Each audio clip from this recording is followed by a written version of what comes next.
that is a great model for what the prompt was today. We reached out to a handful of you and said, give us, what is your one big idea for what is driving entrepreneurship in Baltimore? And so Jane, obviously, it is this growth of physical place, and the biopark is emblematic of that as anything. So we have a bunch of other speakers that I want to kind of quick high level who you're going to hear from, and then we'll dive through them. Actually, you've heard enough from me, so let's not.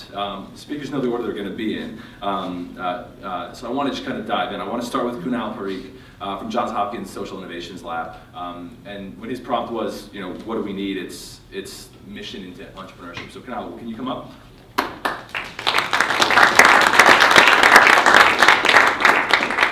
And I should warn you that what's meant to happen is you're meant to be overwhelmed with 10 rapid-fire big ideas for Baltimore entrepreneurship. That is what's about to happen. So, good God willing, you will be a little bit overwhelmed. That should be the point. And then we'll have a panel discussion to kind of wrap some of those ideas. So, strap yourselves in. And Kunal, tell us what you're going to think about. Thank you. So I'll try to overwhelm you today. So my name is Kunal Parikh. I'm a PhD student at Johns Hopkins University. And when I'm not in the lab, I'm running the Social Innovation Lab, which is an early stage incubator for ideas, for companies, for entrepreneurs who are applying entrepreneurial principles to solve local and global problems. Oh, sorry. I did click it right here. Sorry, I'll take it for you. And so, I think I really have two kind of messages I want to share today. One is what is really social entrepreneurship? Why is it useful?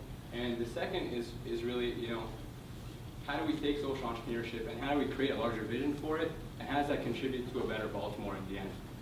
And so, when I first heard about social entrepreneurship, I had no idea what it was.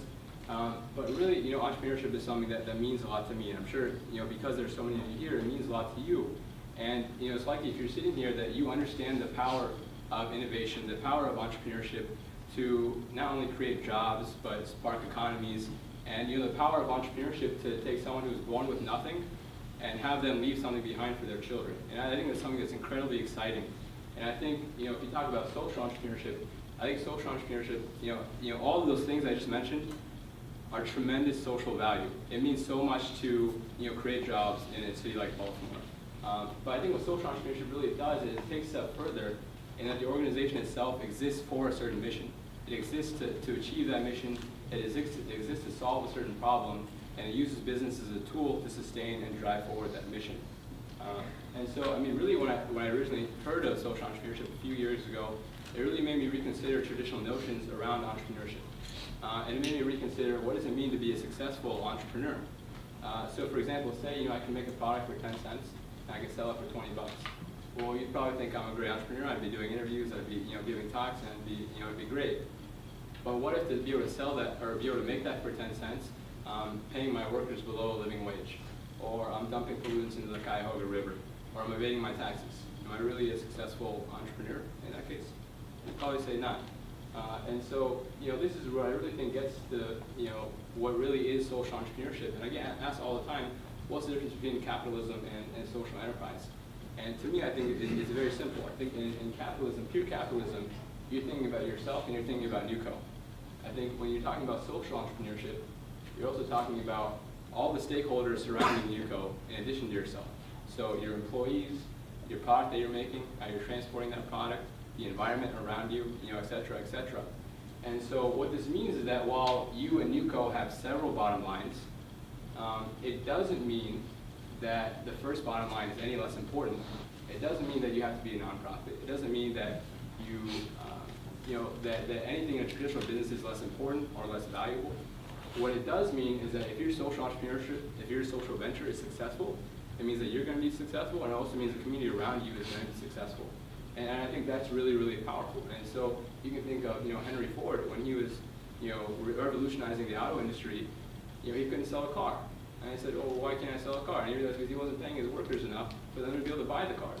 So he started paying them a little bit more, so they have a better quality of life. They're able to buy his cars. He does well, they do well. It's a win-win. And so, I think that really gets to the epitome of social entrepreneurship and what we can do with social entrepreneurship. I think, I'll talk more about that here. And so, it's kind of hard to see, but, so this is a mission statement from a Fortune 500 company. Do you guys know who this is?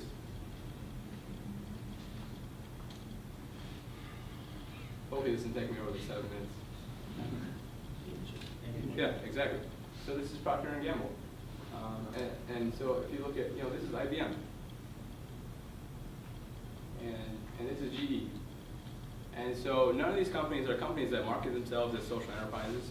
But if you would look at that language, it sounds very similar to a social enterprise. And so, I think, all these companies are incredibly successful. They're all ones that we would like to be a part of, that we would, love to run, that we'd love to have here in Maryland. But I would argue that the key for them to be as successful as they are and to be able to sustain that success is because they are engaging all of their stakeholders around them. They're looking at who's using their product. They're looking at where they're sourcing their product. They're looking at their employees and how they're doing. And I would argue that it's because of that, and because they're guided by mission statements like these, that they're able to be as incredibly successful and able to sustain that success for such a long time. And I think that's something that we can really look at. And so I really kind of want to finish with this, and this is the vision that I want to leave you with today, is that what if every company was a social enterprise?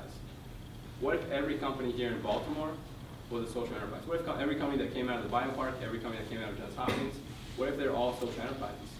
What if we trained our entrepreneurs not to just think about the profit margin, but what if we trained them to think holistically about their business and the impact that business can have on the world around them? And I think that's kind of the big piece here. And if we really want to see a growing Baltimore, a Baltimore that's growing and developing, and that allows everyone to do well, these companies do well when Baltimore does well, and that allows and it goes back and forth. And so that's what I want to leave you with today is that what if every company was a social enterprise, and what if they weren't only minimizing the negative potential impacts of their company, but what if they were maximizing the potential positive impact of their companies? Imagine that in Baltimore. And so that's all I have. Thank you.